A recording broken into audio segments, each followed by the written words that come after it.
Hi there everyone, your Power Al here with another vlog. So a while back, the final season of My Hero Academia ended, and typically, when a season is finished, I would do a recap of that. The reason I didn't do so is because I knew beforehand that there would be a special episode coming out, and that aired today, so I figured I might as well talk about the final season of My Hero Academia and the recap, which is, or not recap, the special episode, which is called My Hero Academia More, and recap all of those together, just because it's 12 episodes in total, if we count My Hero Academia More. And this was a very, very good, final season for the series. The series really, it basically stuck the ending, and I'm really satisfied with how it ended, and honestly, just really satisfied with everything. So yeah, anyways, I'm just gonna I have the Wikipedia page for the final season here, just because it's been a while since I've seen the episode, so I also need to refresh my my brain on some of the stuff that happened. But yeah, and of course I'm gonna be spoiling the events of the season and then giving some thoughts on it. And since this is also the end of My Hero Academia, I'll also give my thoughts on the series as a whole. Yeah, so the season starts with All Might fighting All For One, and yeah, he's taunting All For One, and he's trying to make All For One's rewind, just he's stalling for time basically, because All For One in the last season he took so much damage that he was forced to use rewind, and it's continuously healing himself, but also making him get younger and younger until basically he just rewinds himself out of existence. But yeah, that happens. Stain comes to help All Might, and then Deku, he's still fighting Shigaraki, and there comes a point where All For One, he's about to basically kill All Might, and he's about to do it right in front of Deku. And I will admit, I was not sure how things were gonna end, because I remember early on in the series, Night Eye said that he saw All Might's death in a vision, so I was like, this is where it happens. It would suck if it happened, but then it didn't happen, because the episode, it's the second episode that I'm at right now that I'm talking about. The second episode of the season ends with Bakugo basically, he regained consciousness, and he's about to jump into the fray, and they handled that ending so well for the episode. Also, the opening and ending themes for this season, really, really good. The opening theme was done by the same group that did the first opening, and yeah, just really good, capturing, this is it, this is the end feeling. And then the ending theme, really good song, and the imagery that was shown during the ending theme, it's just basically a recap of Deku's entire journey up until the season, which really good, really good. I think that's my favorite ending theme of the entire series. Anyways, so Bakugo is back in the fight. He is fighting All For One, and he basically levels up. He figures out how to make himself go faster, and he starts dealing a ton of damage. He's actually pissing off All For One pretty badly, and it gets to a point where All For One is why does this guy piss me off so much? And he remembers that he looks like the second user for One For All, whose name is Kudo. He's the one with the gear shift quirk, and yeah, he accidentally calls Bakugo that. Bakugo is my name is he actually calls himself the nickname that Deku calls him, which is Kachan, which I thought was like a really nice touch, because like that was always a nickname that he didn't like. But yeah, and while Bakugo is fighting, like All For One, he's like having the time of his life. There's also like a scene that got me was where Bakugo's parents were like, they were watching on like the screen in the shelter that we're at, and like they're obviously like scared that Bakugo is like fighting like the main villain and everything, but like they're also like, they know that Bakugo is like enjoying himself and like having the time of his life doing so, and I don't know, it was really good. We also see some flashbacks of All For One and his brother, who is his name is Yoichi, and he's the one that had the he was the first holder for One For All, and yeah, All For One, basically since he was born, he's just not a good person. We also like got to see their mother, who basically died giving birth to them, and like she was essentially like a homeless person that was just struggling, and it really like gives you an idea of how bad things were like at the time that they were born. But like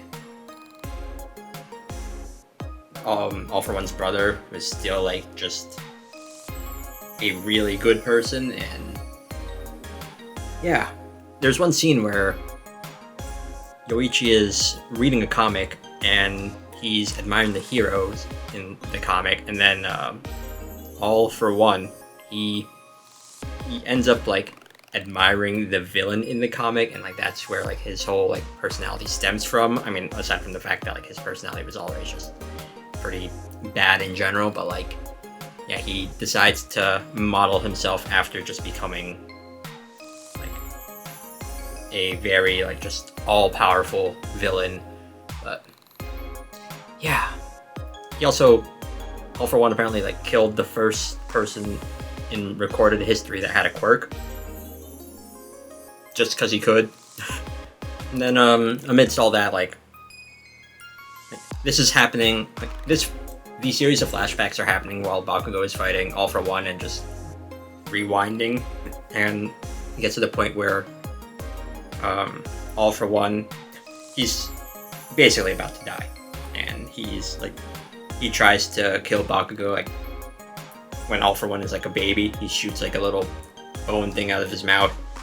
Bakugo protects himself, and then All For One just like is just shouting and just like rewinding out of existence. So that is the end of All For One at the moment.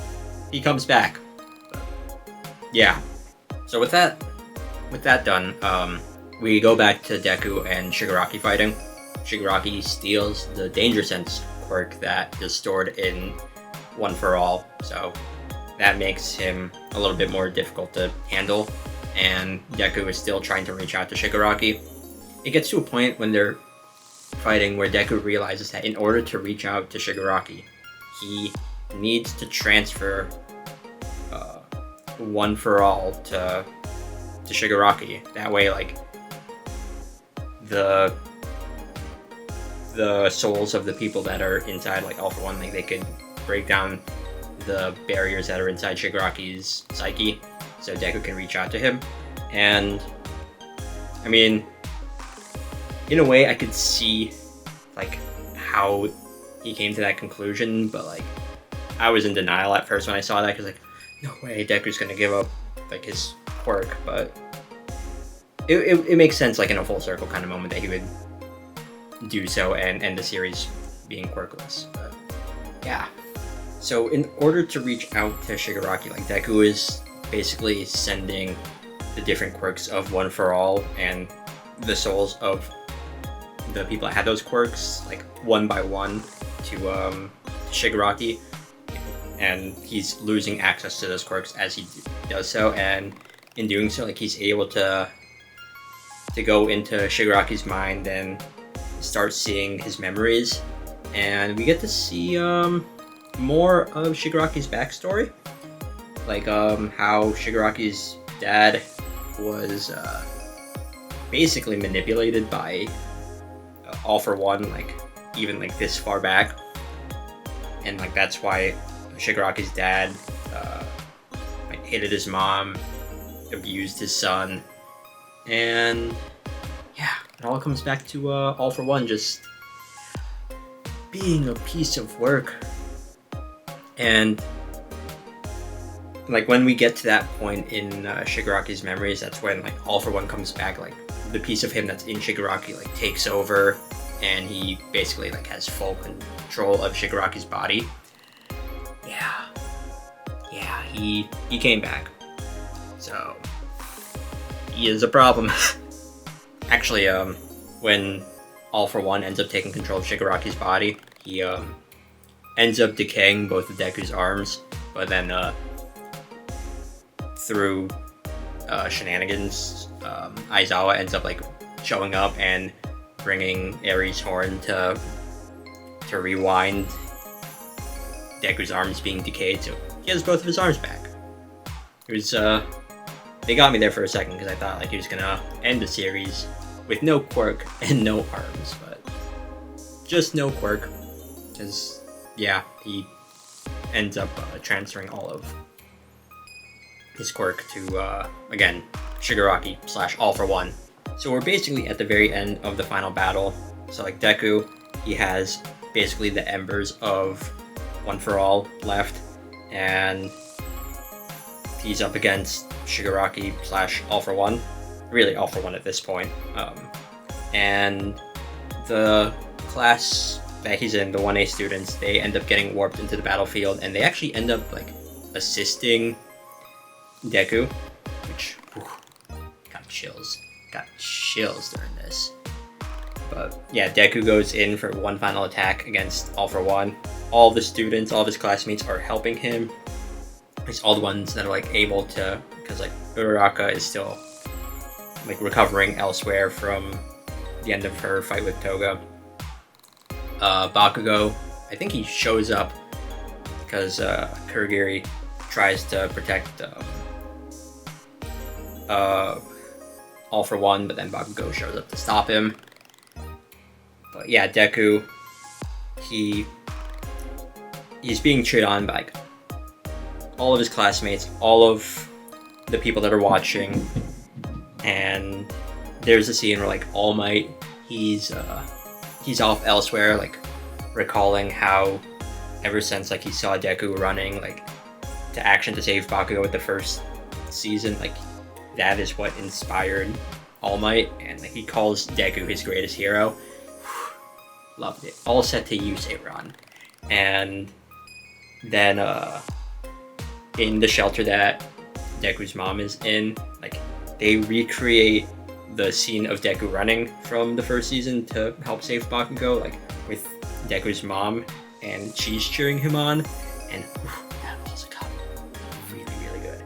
And Deku goes in for one final smash, and it's basically a recreation of his first ever smash from the first season, so very, very good like full circle moments like in this very ending of the final battle. So he lands the final smash, and he's doing so like there, and in All For One's mind, like he's getting basically like mentally attacked by all of the previous One For All users, including Shigaraki, since now he technically is one of those. So that happens, and they basically deal the fatal blow to All For One. And as his life is fading away, he's talking to his brother Yoichi, who's about to disappear. All For One, he's like begging him not to go, and like that in his own twisted way that like he loves his brother, but like Yoichi is like, nah. I tried to guide you, I failed, and you're dying. I'm also dying, so yeah. That's it. So yep. And then, as it happens, as Shigaraki, as his life fades away, he has one last talk with Deku. It's very, very heartwarming, and he basically encourages Deku as he vanishes, and to tell Spinner that Shigaraki destroyed until the very end. And yep, that's it for him. He went out with a smile. Also, a very nice callback is Deku's last smash is so strong it like clears the weather, because it was all like dark, gloomy, and cloudy, and like upon landing the final smash and All For One dying, like the clouds get blown away and it's like all nice and like the sky's all blue and cheery, which is a nice callback to the fact that like All Might, like his punches can change the weather, which is again nice, like full circle moments here. And yeah, that's the end of the final battle. The last couple of episodes are the aftermath. So the students are recovering. Deku has like a nice little haircut, I guess, like it's like a post-surgery haircut. Like he has like a little shaved part in his hair somewhere, but like it doesn't last. It's really only like for this bit. But yeah, all the students are like helping, like all the citizens are trying to like rebuild their homes, the cities. So yeah, we get to see Deku. He talks to Spinner, and Spinner basically, like, he says like Shigaraki was his hero and like his best friend, and he's gonna write a book dedicated to him. Bakugo, like when they're in the hospital, Bakugo, he finds out that Deku gave up his quirk and he starts crying, which was also a very touching scene, because like it's a rare emotional moment for Bakugo. Like he's essentially also like apologizing for the way he treated Deku, hoping like that they could have like stayed as rivals, but like since Deku doesn't have a quirk anymore, that can't really happen. And then we're also taken to the ending of the Todoroki family arc, where Dabi is still alive, but like he's on his basically last like moments of life. Like he's on like super advanced life support. He can only stay awake for like minutes in a day. All the members of the Todoroki family, they go to see him. Endeavor basically says like he's going to watch over Dabi like for as long as like Dabi remains alive, and like it's still not going to be enough to like atone for his sins, but like he's gonna just be there for him, to listen to him. And Shoto, because they're all Todoroki, he has a nice like little moment of connecting with Dabi, where like he mentions that he likes the same food that Dabi does, and there's a moment where you can see where like Dabi, like he regrets the way that he treated Shoto, but yeah, he is basically, I think like he does die like off screen at some point, because spoilers, there's a time skip. Some more stuff that we see in the aftermath. The guy from the Mafia with like the plague mask beak, he's still in jail, and the leader of the Mafia like is awake, and he's basically just laying into whatever the guy's name is. I already forgot. The guy that doesn't like to be touched, right?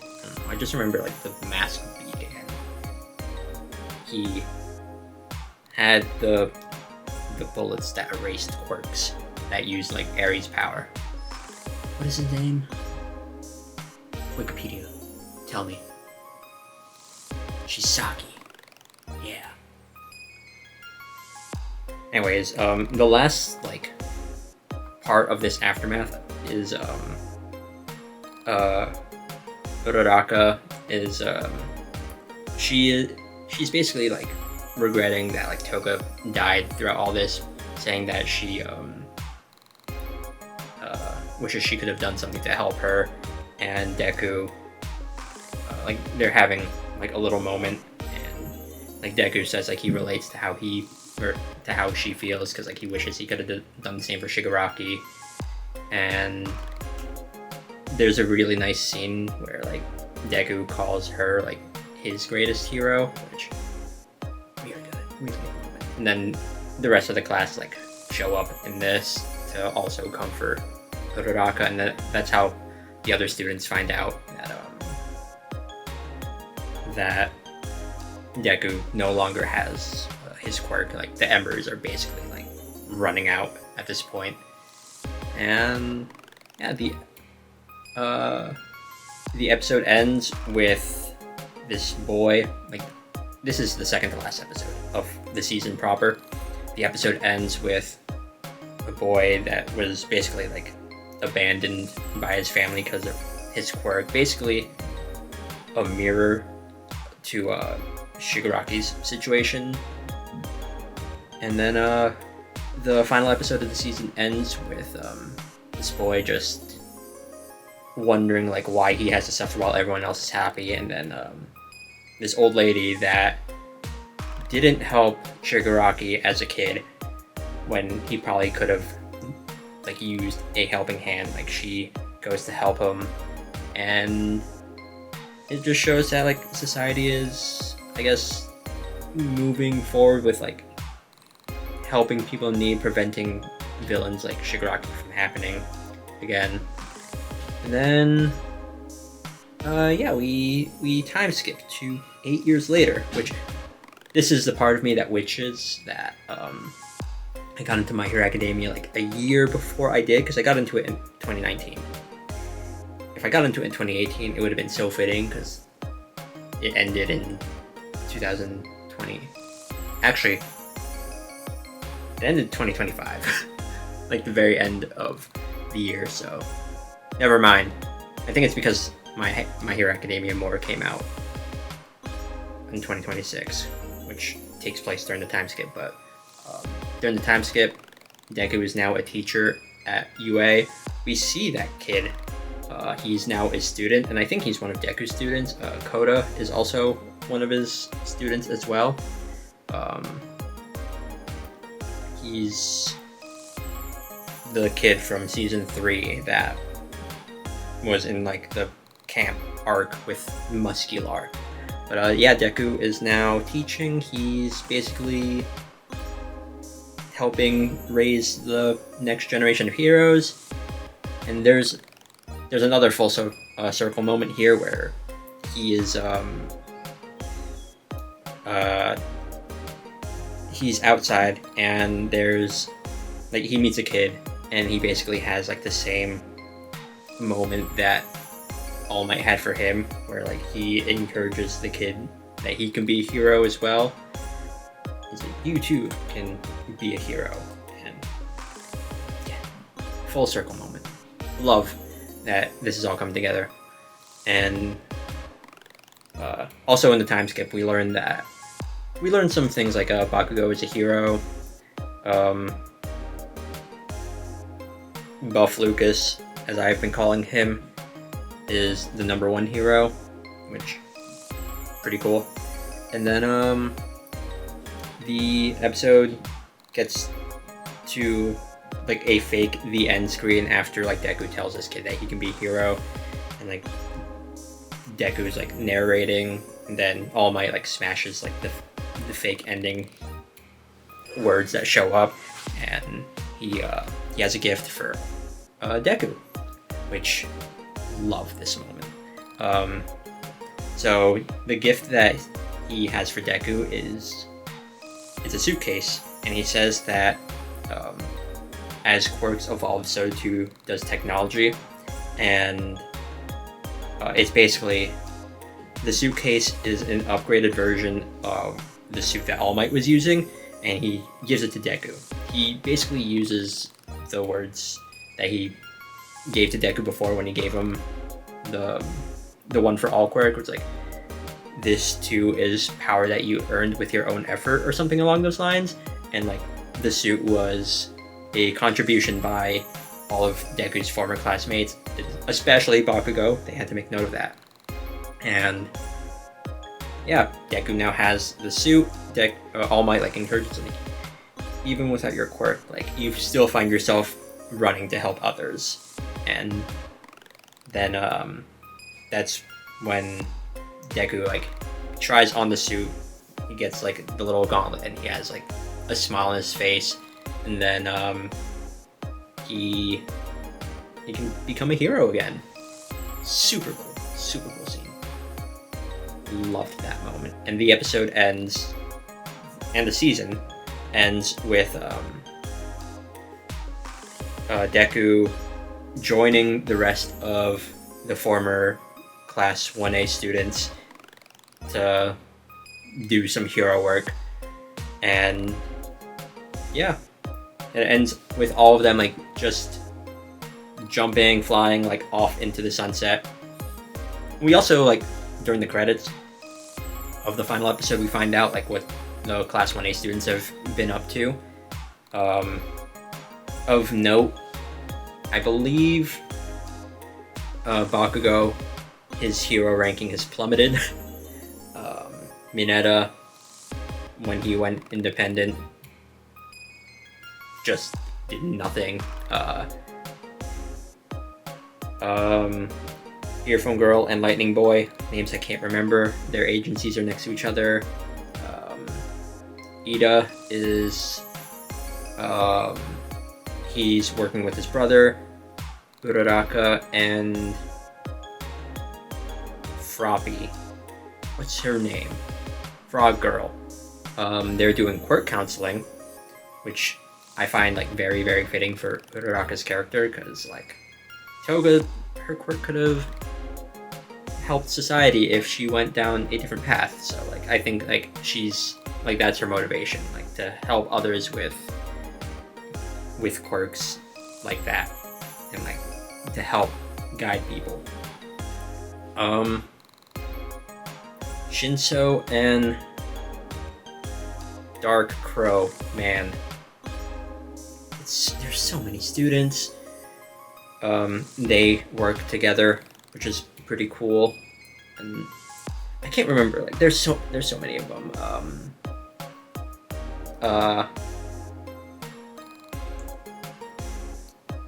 The person with many limbs is like, I think he wins like a Nobel Prize. I think that's something that was mentioned, or like some kind of peace prize for his work with people with heteromorph quirks.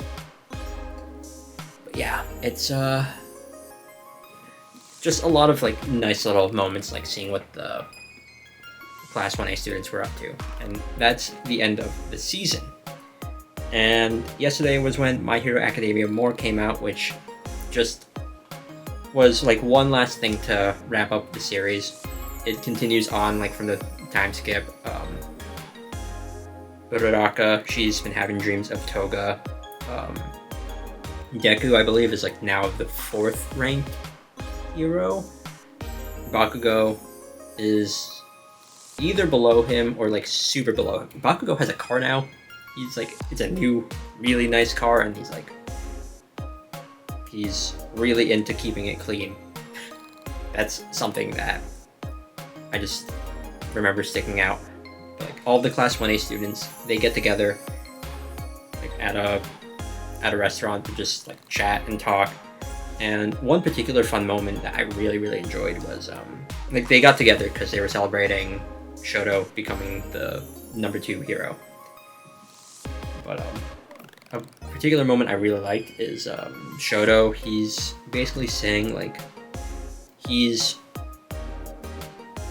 not just like the story that was laid out for him, like overcoming his family history and whatnot. Like there's more to him than that, which is why like he started learning how to make chopsticks and bowls, because like that's something that is entirely different from his family history. And like he says something along the lines of like he's more than his ambitions. And I don't know, I just felt like really proud of him in that moment. Because like he's learning a new craft, he's learning something that he enjoys doing. He says like he loves food. And I don't know, I just really like that moment. It was nice, but My Hero Academia more was just like a nice way to send off the rest of the class. Uraraka, she realizes like once they all leave and depart after hanging out, she learns the reason why she's been dreaming of Toga. Like she's been dreaming about her like basically since Deku came back to being a hero, which was about a month ago, I guess, like by the time more takes place. So she remembers like Toga is basically encouraging Uraraka to just enjoy her life, basically. And the episode ends basically with her and Deku basically, I guess, confirming their feelings for each other, which really heartwarming. And like Deku has a moment like early on in the episode where he's talking to Bakugo in Bakugo's car, and Bakugo's like, you know, if you keep calling like everyone special, that's another way of saying no one is special. So like Bakugo is like encouraging Deku to like think about more like what he wants like as a person, and like that's where like Deku like comes out to talk to Uraraka. And yeah, it was a very nice ending to the special, and a nice like just the final goodbye for the series itself, although I am open to the possibility of a movie happening in the time skip. Just saying. But yeah, that's it for My Hero Academia. Really fun series. Really glad I started watching this. I mean, in a way, My Hero Academia has been impactful to me. I mean, I like Deku as a character. I find him very inspiring.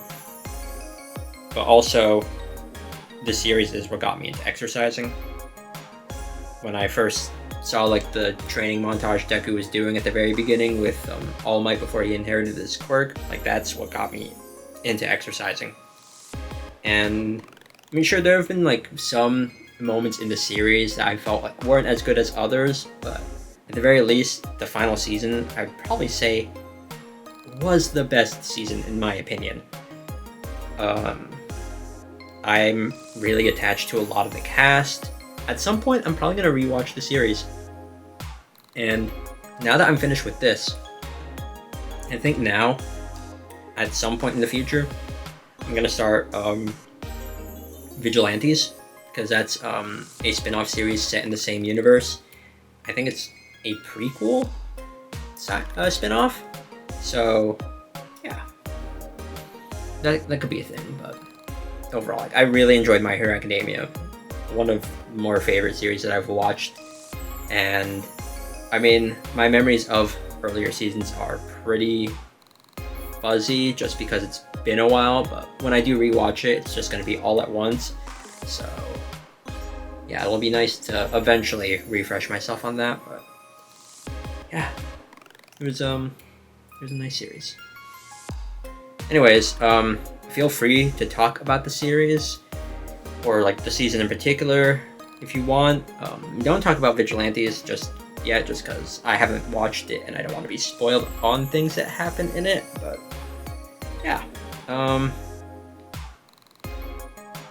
talk about what you liked, what you disliked about the series.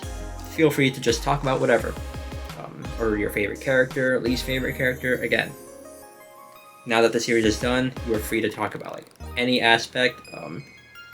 If any of you have read the manga and want to talk about like things that that the manga had that like were cut out due to time for the anime, feel free to talk about that, because I think that'd be interesting, because I know there's probably like a lot that could have been adapted into the anime that didn't, but yeah. Anyways, I'm just gonna end off here. Thank you all so much for watching, and see you all next time for another vlog. Later.